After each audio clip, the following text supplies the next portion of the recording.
Hello and welcome to the Flipping and Wholesaling Houses in New York show. I am Michael Pinter. I teach you how to start flipping or wholesaling houses in New York, or if you're already doing it, how to grow your business. So I got two questions that really are the same question. So the title is how to start up a real estate investment company. And somebody asked me, how do you really make this into a business, right? Which I guess means how do you graduate from solopreneur status?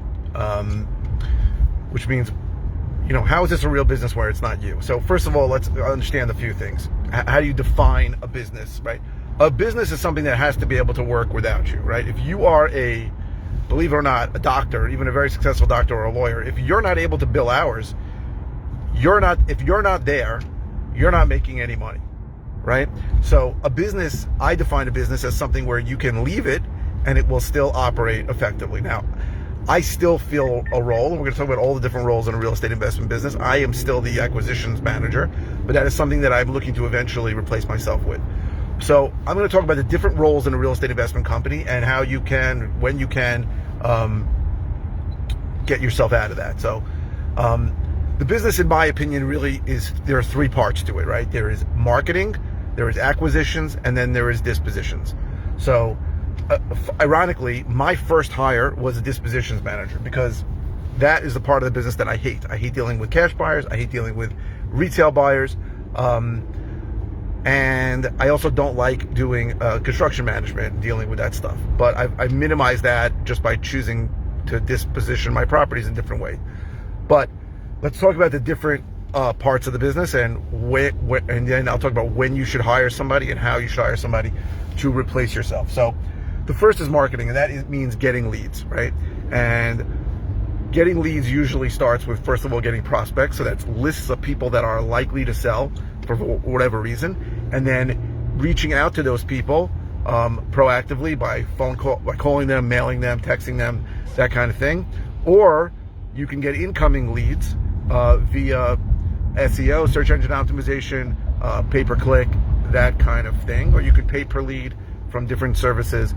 So you got to get leads of people that want to sell. So a prospect, I define it as somebody who is likely to sell on a list. And then if they raise their hand and say, hey, I'm interested in selling in an area I want to buy, that to me is a lead. Now that may not be a great lead, right? Somebody might want $1 million for a house that's worth $500,000. But for me, if they raise their hand and say they want to sell, I consider them a lead. So that's the first aspect of it. So that's very easy to outsource that whole part of the business. There are companies that will do all the marketing for you. It's not cheap. If you want to do it economically, what I've been recommending for years is to buy a general list from let's say Listability or from PropStream, and then skip trace the list to get phone numbers, and you can just call and text the list. It's pretty inexpensive, right? If you want to mail it, it's much more expensive. If you want to do other things to it, it's also more expensive. So you can outsource that, or you can do it yourself. Simple. The truth is that part of the business doesn't take that long. You can do it yourself. The next is so in lead management, right? So after that is acquisition. So lead management can go either way. So lead management, first of all, is qualifying those leads. So talking to people, either incoming or outbound calls, and saying, hey, you're interested in selling, and discovering if this is worth going on an appointment for. That's leads management. You can outsource that easily with a VA, a virtual assistant in the Philippines. We'll talk about that after. And then there's acquisition. So that's the part that I'm still doing, which means I go on the appointment, talk to the seller, and see if we can come up with an offer that makes sense for both of us. That's acquisitions. Again, right now I am doing that, and I want to eventually not do that. And then the third is dispositions. That means after you get the property under contract, someone has to either send it out to a cash buyer's list and show it to, if you're going to wholesale it, or someone's going to have to, if you're repairing the property, manage that construction and then list it and sell it on a retail basis, or wholetailing the property where you're not doing construction, but you're just maybe cleaning it up and putting it out there again. So those are really the parts of the business. There's lead, there's marketing, there's acquisitions, and there's dispositions. Some of the things are a little sort of in between, like leads management can go either into marketing or to acquisitions. And then let's say project management, if you're doing construction, that can go either acquisitions or dispositions. But here's how you know when you should outsource it. So the first is the stuff that you can't stand. So I could not stand working with buyers. I hated it, and I was good at it, right? But I couldn't stand it. Right? I tell a story all the time where I had one of my kids' birthday parties, and I think it was my second deal to sell, and we had it listed with some flat fee broker, and a buyer called me, not without an agent, and it was $400,000 Cape and Valley Stream, and I already saw the extra $8,000 that I wasn't gonna have to pay to a buyer's agent, and I left my kid's birthday party, and I went to this house, and I turned on all the lights, and I think at that point I was putting drops of vanilla on the light bulbs to make it smell good, and I'm sitting there waiting, and I call, and they basically told me, hey, sorry, we changed our mind, we're not coming. And I said at that point, I cannot do this. This is a crazy waste of my time. Now, some people love that disposition part of it. I don't. And my first hire was a dispositions manager who is great and still works for me. He's amazing. So that is my first thought on when you know you should hire people. The first is if it's something you hate, right? The second is if you're not good at it, right? So there are going to be people who tell me, hey, I have an accent, I can't talk to sellers, so that's fine. So then you got to hire somebody to do that for you. So it's either, those are the things that you should outsource, right? So the things that you really dislike doing and the things that you are really not good at, right? So if you're going on, a couple of hundred appointments and not getting a deal, then there's either a problem with you not qualifying the leads well and you're going on crappy leads. Might be a problem with your list. It might be a problem with you going on the appointment that you're not connecting with the sellers. But that might be a situation where you want to hire an acquisitions manager to do that. And then it's not easy to do this, right? When you scale up the business, it's hard. One of the most important things I'm going to tell you is that what I see all the time happen is somebody hires someone, they don't work out, and then they decide, hey, I can't find anybody good. You have to think two things when you're hiring people. Number one is you have to commit to helping them and training them. If you just tell them here are my procedures, go do it, they are going to feel lost. But at the same time, you have to understand that you're probably going to have to kiss a lot of frogs before you find that right person, right? I've been through a lot of leads managers in my day, and those are people that I really wanted to work out, and they didn't work out for a variety of reasons, right? All kinds of reasons. So you have to understand that you're going to hire somebody, you want them to work out, you're going to support them, but they're probably not going to work out, right? It's unlikely that the first person you're going to hire for a role is going to be someone who is good at it. So you have to keep that in mind. And it's really important because people get discouraged. I speak to people all the time discouraged. I hired a VA, they're terrible. I hired a VA, these are the numbers. I'm like, that's somebody you should have gotten rid of in a month, right? Or a month or two. And people tell me, oh, I kept this person for 18 months. And I'm like, that was a mistake, right? You have to, when you hire somebody, you have to have some kind of measure for whether they're good or not, right? So if they're doing anything on the phone, it's something you should listen to, right? And go through it with them every day and see if they improve. If they can't, and usually they're not going to be good at the beginning, that's fine. If they can't improve, they're probably somebody you should let go.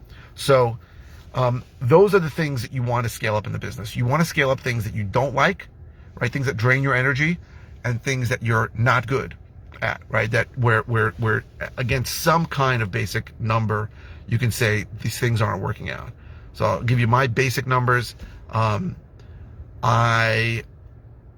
It's too early to get, but it takes me about 22 to 25 leads to get a deal.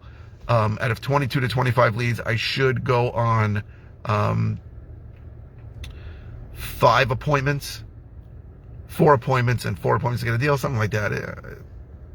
Those are general numbers. My numbers are changing as I change my marketing mix. But so if you're getting 100 leads and you're not getting any appointments from them, then your leads suck. If you're going on 20 appointments and you haven't, by every appointment you get an offer. If you're going on 20 appointments making 20 offers and you haven't gotten any accepted, something's wrong, right? So but that's not simple, right? Because you could be going on leads where you could be going to leads where they want full retail, right? So it's important. I suggest everybody gets licensed so that you can grab those listings and make some money and monetize leads that maybe want full price, right? And today a lot of people want full price. That's another thing I've heard from people all the time. Oh, I got this list and I called people and everybody wants full price. Yeah, welcome to reality. That's how it always works. Everybody always wants full price. You have to identify the people that have some kind of situation where they're willing to accept less than full price. So those are people that you have to focus on, right? So the typical situation where people will take less than full price are A, the condition of the property is really bad. B, there's some kind of municipal issue, so unpermitted additions, or open violations, open permits. C, they have a time issue, right? Either they need to close really quickly, or more likely they just want an open-ended contract because they don't know where they're going, right? And then there's also D, which is people who just had a terrible experience with a realtor or a terrible experience with a buyer, and they want the certainty and convenience that a real estate investor provides.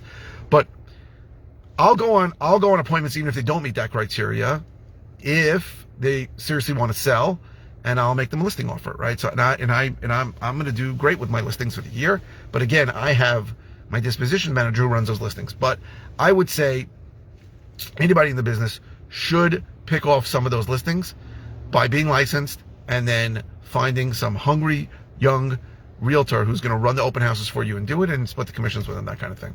To me, it's a no-brainer. I feel like I'm spending money on the marketing, I'm spending the time on the appointments. For me to not make the money on a deal that someone's going to list is foolish, and I don't get them all, of course not, but it's foolish not to make some money on those leads. So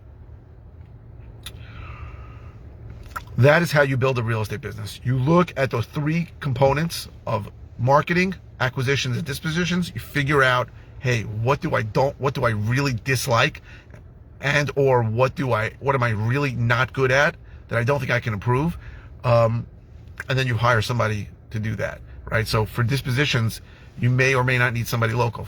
I'm a big believer in hiring virtual assistants. I've had a lot of success with them, but I've fired many of them, right? So don't go into hiring a VA with the concept that the first person I'm going to hire is going to be good. It's usually not the case, right? And I have a mini course available. If you're interested, you can put in a comment. I have a mini course available for how to hire and outsource, which I just completed.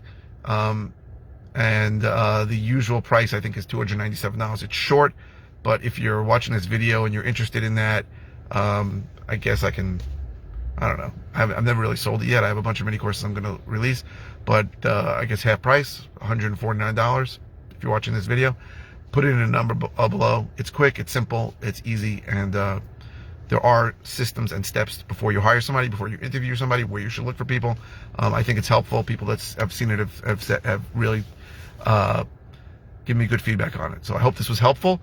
If you're interested in all the ways I can help you, go to howtoflipnewyork.com. If you're interested in finding out more about a course I have that teaches how to do what I do, go to howtoflipnewyorkcourse.com. If you're interested in one-on-one coaching, go to coaching.howtoflipnewyork.com. If you're watching on YouTube, please subscribe. If you're watching on any channel, please click the thumbs up. The likes really help me. And please keep the comments coming. If you could ask any question, doesn't have to be about the video you're watching. I post 5 times a week. I need topics to discuss. So if it's a simple answer, I'll just reply. And if it's something that I've covered before, I'll send you links to the videos. And if it's something new, I'll do a new video on it. So thank you very, very much for watching.